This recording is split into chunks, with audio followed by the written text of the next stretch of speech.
على أشرف الأنبياء والمرسلين نبينا محمد وعلى آله وصحبه أجمعين.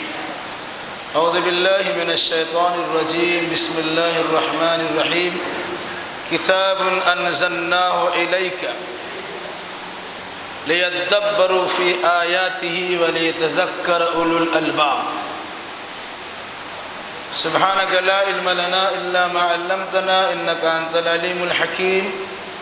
رب اشرح لي صدري ويسر لي أمري واحلل عقدة من لساني يفقهوا قولي رب زدني علما. قرآن سے متعلق یہ بات آپ کے سامنے آ رہی ہے، جن لوگوں کا قرآن مقدس سے متعلق اعتراض ہے وہ بطور خاص یہ بات بولتے ہیں کہ یہ قرآن لکھا ہوا نہیں تھا، بعد میں لکھایا گیا.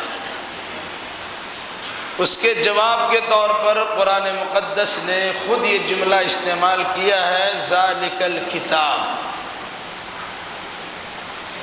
یہ کتاب ہے. کتاب کا معنی ہی ہوتا ہے لکھی ہوئی چیز. چونکہ اس کا نام قرآن ہے، یہ بار بار پڑھا جاتا ہے. بار بار پڑھا جانے کے نتیجے میں اس کا نام قرآن رکھا گیا، اور دنیا والوں کے سامنے بطور چیلنج کے پیش کرنے کے لیے اللہ نے اسے کتابی شکل میں دیا. تو جو انسان یہ کہے کہ لکھی ہوئی کتاب نہیں تھی، بعد میں لکھا گیا، اس مناسبت سے کچھ لوگوں نے اپنی جانب سے اس میں کچھ آیتوں کو شامل کر دیا. ابھی جو نیا فتنہ کھڑا ہوا، وسیم رضوی نے تینوں خلفائے راشدین سے متعلق یہ بات بیان کی ہے کہ خلفاء نے، اللہ کے نبی صلی اللہ علیہ وسلم کے خلیفاؤں نے اس میں اپنی جانب سے آمیزش کر دیا اور ملاوٹ کر دی ہے. جبکہ قرآن مقدس کا یہ اعلان ہے کہ قرآن حشو و زوائد سے پاک ہے، نہ اس میں بڑھایا جا سکتا ہے نہ اس میں گھٹایا جا سکتا ہے. ترمیم کی کوئی صورت اور شکل پیدا ہو ہی نہیں سکتی ہے، کیونکہ اللہ تبارک و تعالیٰ نے اسے کتاب بنایا ہے. سب سے پہلی چیز تو یہ ہے کہ لوح محفوظ میں یہ چیز لکھی ہوئی ہے. پھر لوح محفوظ سے باضابطہ اسے نقل کرایا گیا. اس کی کاپی ہوئی تو جبریل امین کو حوالے کیا گیا اور آسمان دنیا پر بیت العزت میں رکھا گیا، اور 23 سال کی مدت میں اللہ کے نبی صلی اللہ علیہ وسلم کے حوالے کیا گیا. کیوں کیا گیا؟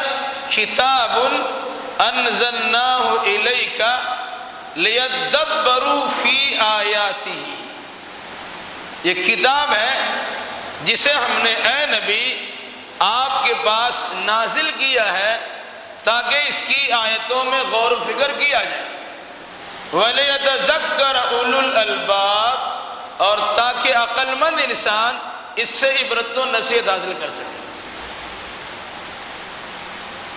اگر قرآن مقدس کی ساتھ کے ہر لفظ پہ غور کریں گے تو بہت سارے سوالوں کا جواب آپ کو مل جائے گا.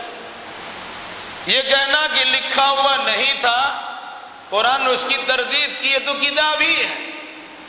جو کتاب ہوتی ہے وہ لکھی ہوئی ہوتی ہے. کوئی انسان اگر اعتراض کرتا ہے کہ لکھی ہوئی چیز نہیں ہے، وہ حقیقت میں بیوقوف ہے، جس کا تذکرہ آگے آ رہا ہے. انزلناہ الیک، اللہ نے کہا کہ ہم نے اس کتاب کو آپ کے پاس اتاری ہے. اب یہ کہنا کہ اس میں کسی قسم کی آمیزش اور ملاوٹ کر دی گئی ہے، قرآن مقدس کی اس آیت کی اس جملے نے اس کی تردید کر دی ہے کہ انزلناہ الیک، ہم نے آپ کے پاس اتارا ہے.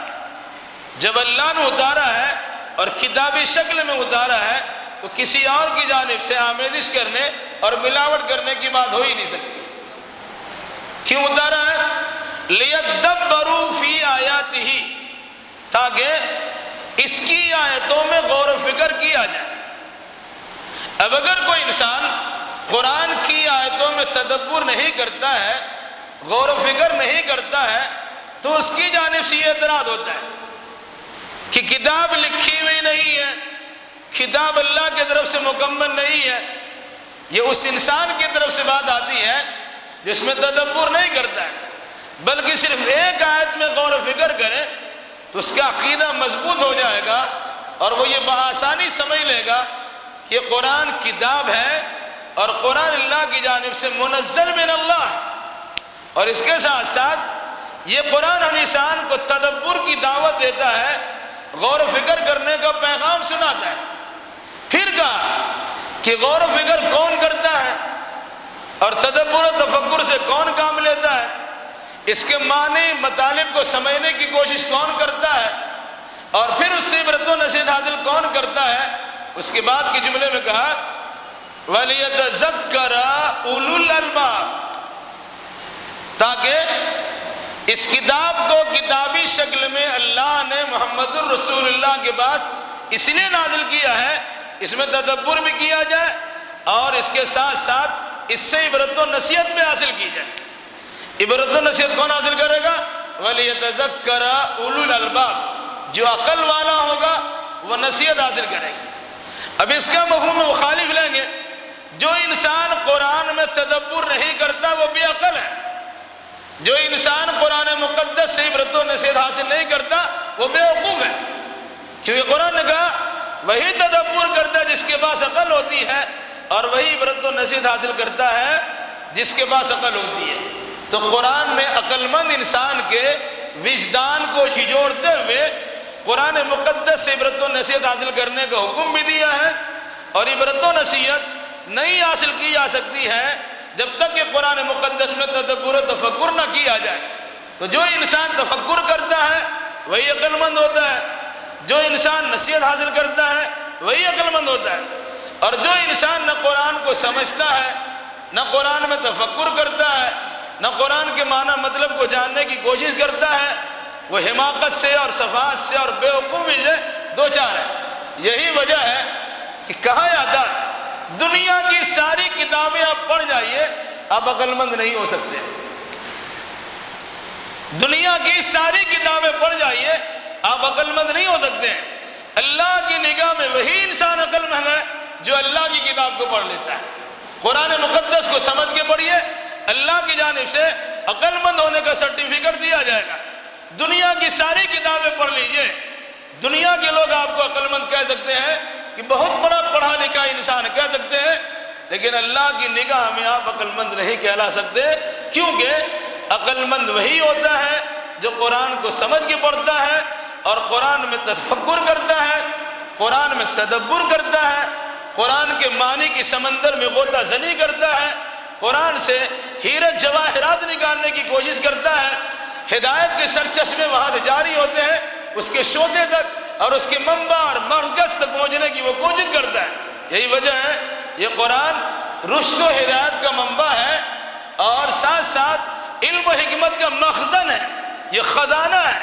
اس خزانے کی معرفت وہی حاصل کر سکتا ہے جو قرآن مقدس کی زبان کو سمجھتا ہے یا قرآن مقدس کے معنی کو جاننے کی کوشش کرتا ہے، اور ساتھ ساتھ اپنی دنیاوی زندگی اور اخروی زندگی کو وہی انسان سنوار سکتا ہے جو قرآن مقدس کی نگاہ میں عقل مند ہوگا، جو نصیحت کی بنیاد پر قرآنی آیات میں غور و فکر کر کے اپنے لیے ہدایت کا راستہ متعین کرے گا اور ضلالت و گمراہی کی ڈگر سے اپنے آپ کو ہٹا لے گا۔